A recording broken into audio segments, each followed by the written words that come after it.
So thanks everyone for having me. I'm going to talk a little bit today about privacy enhancing currencies and supply auditability. So for those that don't know, I'm Riccardo Spagni. You may know me as Fluffy Pony. There is my GPG key. That's, you've got to have your GPG key at the beginning of any serious presentation. I was the lead maintainer on the Monero Core Protocol for many years and stepped down last year. So now I'm no longer lead maintainer, I'm just a maintainer. I'm still heavily involved with Monero, but I spend a lot of time working on Tari, and I co-founded Tari Labs in order to build that. So today we're going to talk about what the actual issue is when it comes to supply auditability, what the options are and the trade-offs, and where does this actually leave us. So to start, let's talk a little bit about what the issue is. Now, as you know, Bitcoin is the gold standard in very many ways, especially when it comes to supply auditability, because you can see the amounts being transacted. And for many people, that is something that they actually want. Privacy enhancing cryptocurrencies like Monero obscure or hide the amounts using various methods. And this has led to the criticism that there could be hidden inflation risk, or there is hidden inflation risk that's associated with any privacy enhancing currency. And it's not an invalid claim, but there's a lot more nuance to it. So when it comes to this, a lot of people say that the reason that Bitcoin doesn't have this problem is because I can see the amounts and I can use a calculator. But that's a terrible baseline for auditability. I mean, think about it. If the baseline for us trusting any sort of cryptographic system is I can see the amounts and use a calculator, well, then we shouldn't be using hashes. We shouldn't be using private public key cryptography.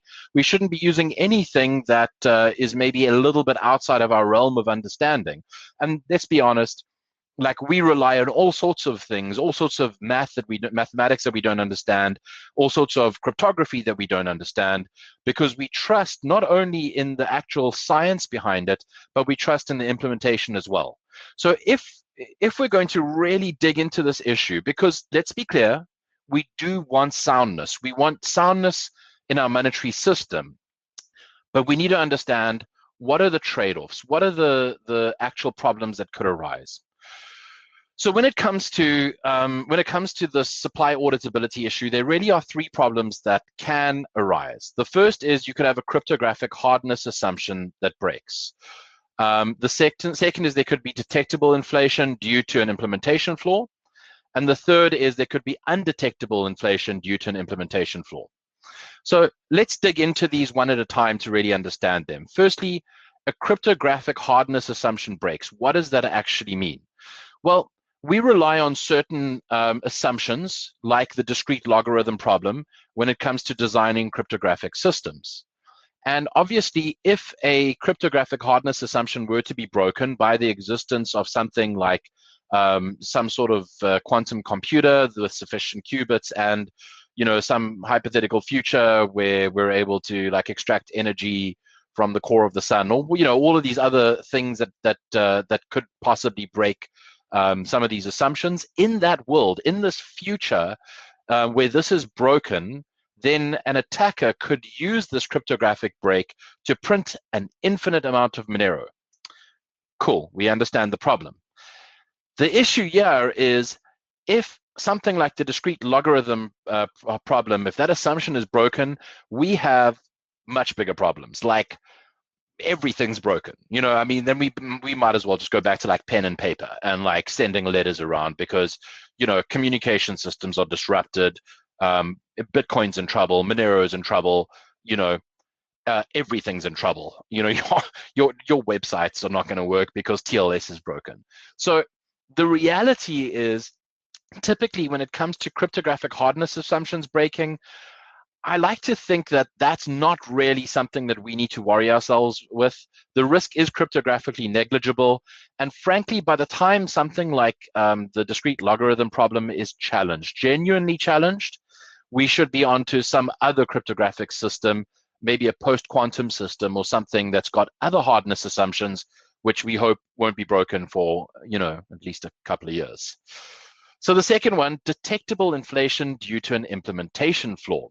Now, the thing is, this is really, I mean, you can see that the 2 and 3 are due to implementation flaws, and this is really where the issue lies, because you can have the best cryptography designed by the smartest cryptographers in the world, reviewed by thousands of researchers all over the world, and then the person implementing it, like, they make in the implementation, and that flaw can be exploited. So this is a lot more realistic, right? Okay, so here's the thing with detectable inflation. It's happened before. It's happened several times. It's happened with Bitcoin, and it's happened with Monero. It's happened twice with Bitcoin. It happened in August 2010 with Bitcoin's value overflow bug. It happened again more recently with Bitcoin's output double spend bug. And it happened with Monero's key image malleability bug in 2017. Okay, and in all three of these instances, it was detected and it was handled safely. Now, how? Well, with Bitcoin's value overflow bug, there was a soft fork to say, hey, these outputs that created billions and billions and billions of Bitcoin, they're invalid outputs. And so there were sort of two chains that existed simultaneously, and the ones with the billions and billions and billions of Bitcoin eventually fell by the wayside, and a much longer or much stronger chain was created, and that's the one that we use today. Bitcoin's output double spend bug and also Monero's key image malleability bug were sort of surreptitiously or discreetly fixed. So there was a fix that was pushed out without making it public. The error was, or the bug was picked up internally, either by Bitcoin or Monero developers, or reported in by somebody who found it without them going and reporting it publicly or abusing the bug. So this is great. Handled safely. This is fantastic. It was detected. It was handled. Here's the issue. What happens if in all three of these instances, in any one of them, with Bitcoin or with Monero, those extra funds that had been created were spent? So let's say that, let's take Bitcoin's output double spend bug, because it's a pretty recent one. So it gets spent and it gets, say, deposited to an exchange. Now it gets detected because, you know, like in some routine check or whatever, maybe, you know, using your eyes in a calculator, someone sees that something's gone wrong. But by the time that detection happens, it's likely going to be too late. And the reality is, no one actually knows what to do if these funds are spent before detection. There have been many discussions about what if in Bitcoin and in Monero. And the reality is that every single possible proposal for dealing with this is ugly. It doesn't matter, you know, whether it is like, let's hard fork it out, let's soft fork it out, let's roll back the chain, Ethereum style.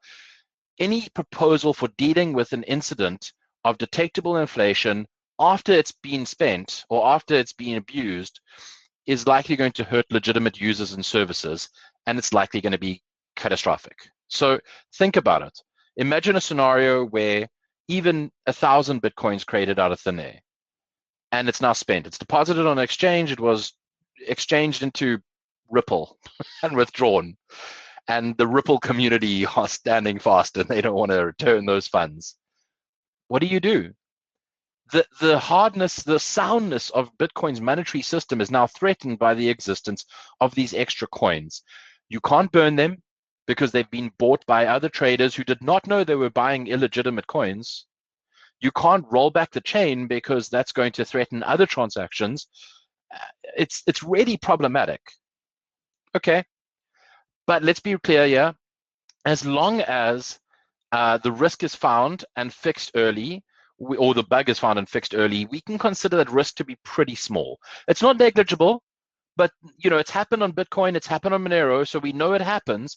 But because of researchers typically using reporting systems like Monero uses HackerOne, and Bitcoin also has their own reporting system. Because of things like that, researchers tend to go and report bugs without abusing them or before they abuse them, and that's great. That is fantastic. It really reduces this risk. And I think also another aspect of this is most attackers know that if they abuse this, they might get away with it, and they might be able to take some profit in their creation of this infinite mint or this break in supply auditability, but they will probably destroy the entire cryptographic system. And in the case of Bitcoin, they'll probably take the entire cryptocurrency ecosystem down with them. So that's just like not great. I mean, that is a situation that you really do not want to have play out. Everyone loses. And I think attackers know this. So we can consider this risk to be pretty small. The last one is undetectable inflation due to an implementation flaw. Now, let's be clear here. This is a special class of attack that exclusively affects privacy-enhancing currencies. As we know, Bitcoin doesn't really have to worry about this because you can use your eyes in the calculator. Now, the thing with this is, again, there are no good ways of handling this. You have exactly the same problem because, maybe you never detect it. And then the person's gotten away with printing, free money. And maybe you detect it in the future through something like a turnstile. The problem with proposals like turnstiles is they don't really work. They just give an attacker this game theoretic advantage. Now, let me explain how a turnstile is supposed to work.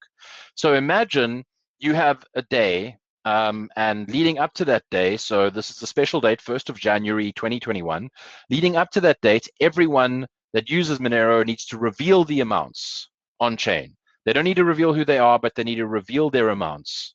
And if during the reveal of these amounts, we discover that they cryptographically reveal more than should exist, well, then we have a problem.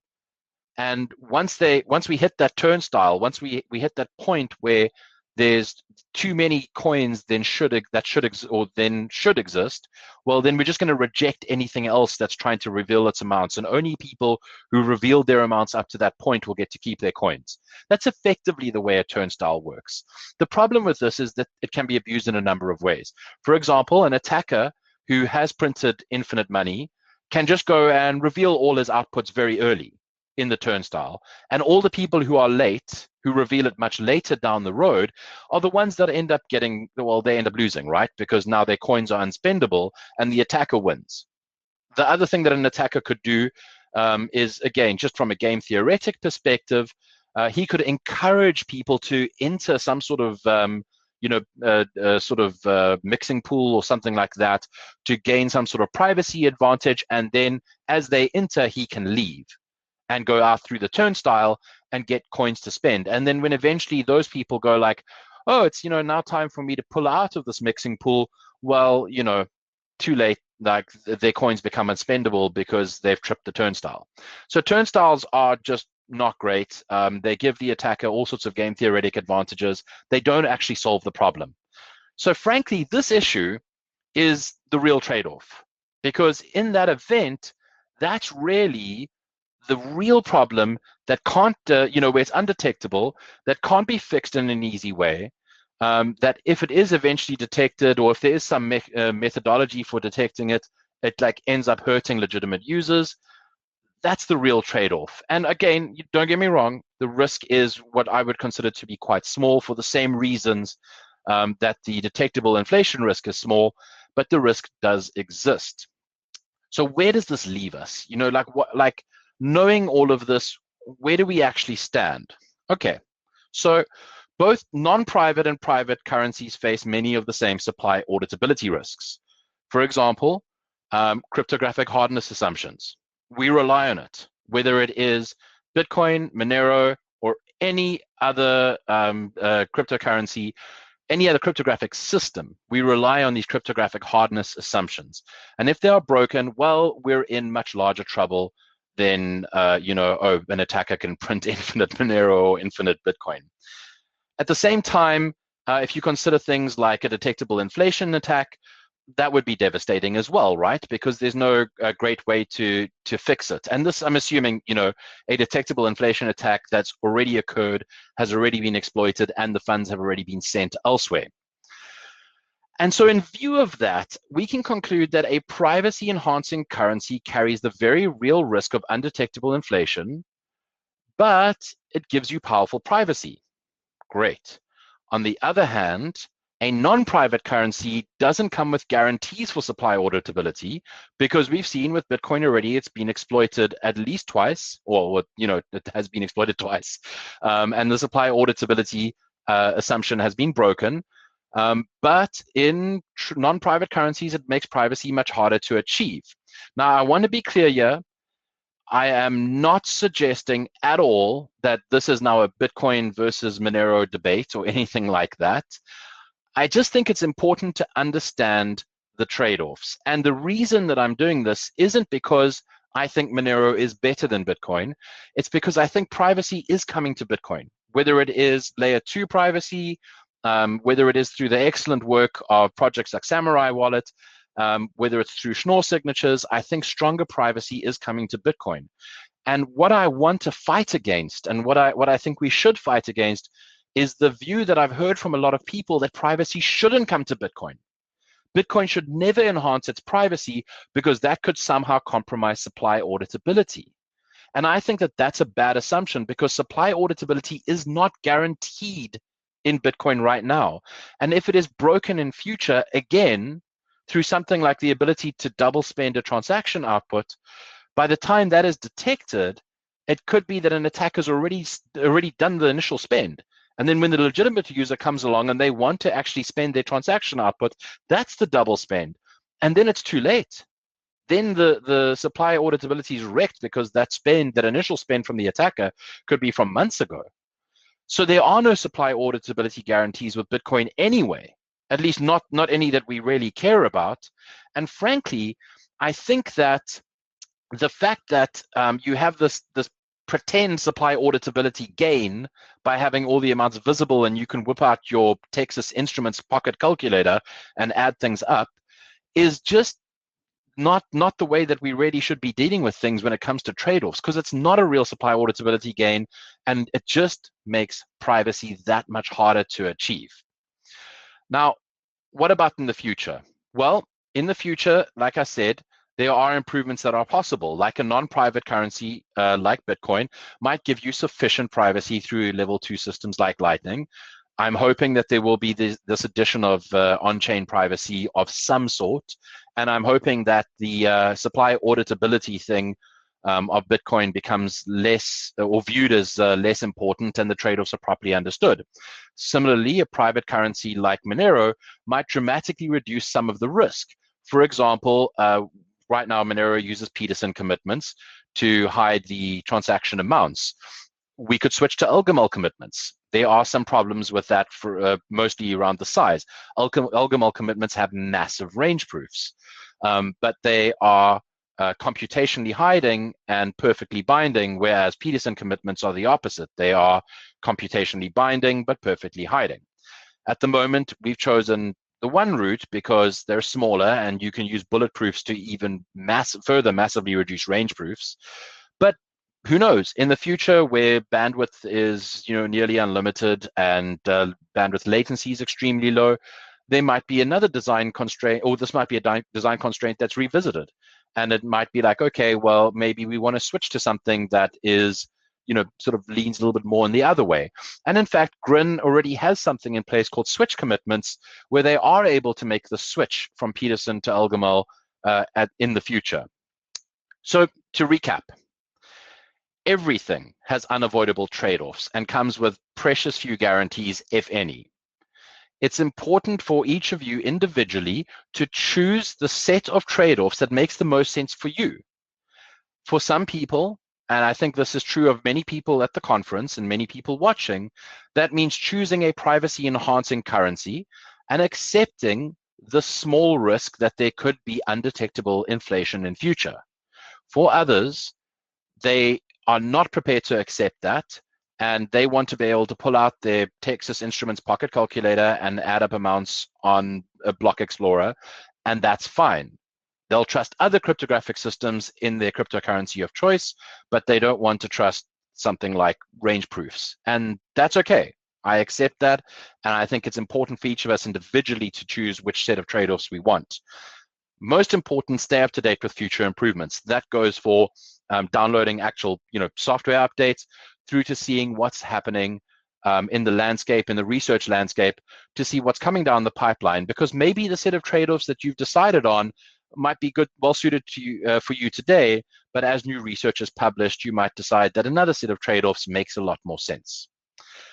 So I hope that I've given you some insight into supply auditability, where the trade-offs are, and what can be done in future. I thank you very much for your time, and I'm happy to take questions.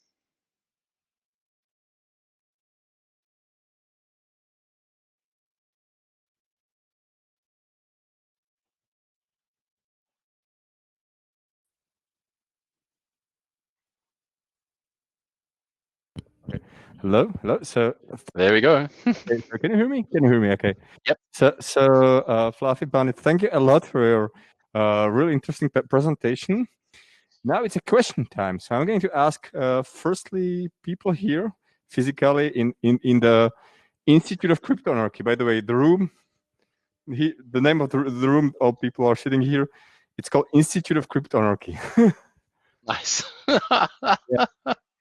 So any questions? Okay, there is one question. Hello. I have a question about the trade-offs between privacy and auditability. Okay, let's see. I've been told to stand here so you can hear me. Okay, so I was just thinking that, of course, that fiat, for example, has very low auditability, and that's what made me think that maybe the trade-off between privacy and auditability is not so important as just the fact that you just admitted that the auditability, that it's more possible than some people think to reduce the auditability of some currencies. Therefore, like, isn't it like a no compromise argument for some people to just not use anything if you can't ensure that actually there might be some, as you said, undiscoverable inflations? Yeah, I think that for some people certainly some people certainly make that argument. You know, they make the argument that their particular set of trade-offs is to make sure that there is absolutely no risk to their monetary system at all. I think it's pretty clear now that even a sound monetary system, a hard money system like Bitcoin, could have supply auditability problems, and in fact has had supply auditability problems in the past. So I think it's important to understand that when people say, oh, hey, listen, I this is my requirement, I need hard money, I need total supply auditability, that it's important that they understand what that actually means, that they're not getting that with Bitcoin. They're not getting that with traceable currencies at all. They're definitely getting self-sovereignty, they're definitely getting all sorts of other benefits, but I think it's important that we not pretend that supply auditability issues cannot exist just because amounts are visible. Okay, thanks a lot. Some other questions? Okay, maybe online. So, okay. So there is one question. Okay, wait a moment. Okay. Okay, so the question is, do you think an asset's used primarily as a store of value, which is like a Bitcoin current trajectory, or method of exchange, Monero's current trajectory, change the priorities for privacy versus easy auditability? That's the last question. That's a good question. Yeah, that's a hard one. I think that if we consider that Bitcoin is maybe operates like gold, like the digital form of gold, because that's a store of value, then your own personal supply auditability is probably important. The fact that you can validate how much gold you've got in your safe is important. Whether you can validate on an individual basis how much gold exists in the world probably isn't that important. So I tend to think that if we view store of value as an attractive quality or as a quality to pursue in something like Bitcoin, that shouldn't mean that it has to compromise on privacy. I'm a proponent for Bitcoin adding privacy, if that's not clear already, and I think that it's a great idea to not compromise on privacy just because we think that as a store of value, it needs to have this traceable quality. It needs to have some sort of magical supply auditability quality, which frankly doesn't exist. So trajectory matters in one way, but does that trajectory mean that you should compromise in privacy? I don't think so.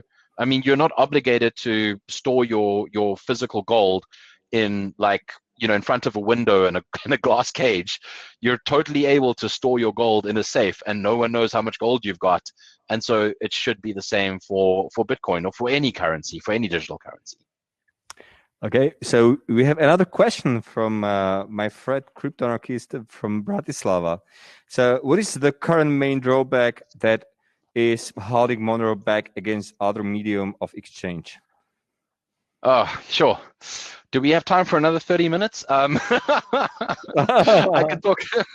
could talk about Monero's drawbacks for ages, because I think it's important to acknowledge Monero's drawbacks.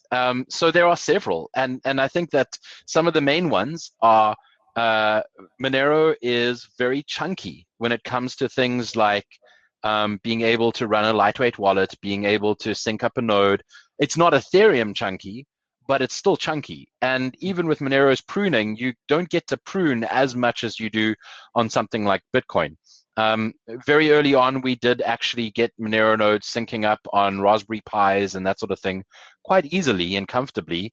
Nowadays, it's a lot harder. You need to have a little bit more power under the hood in order to sync up a Monero node. You need to have, a little bit more disk speed than an SD card is going to give you. And that's not to say that that it isn't a goal to keep Monero as lightweight as possible.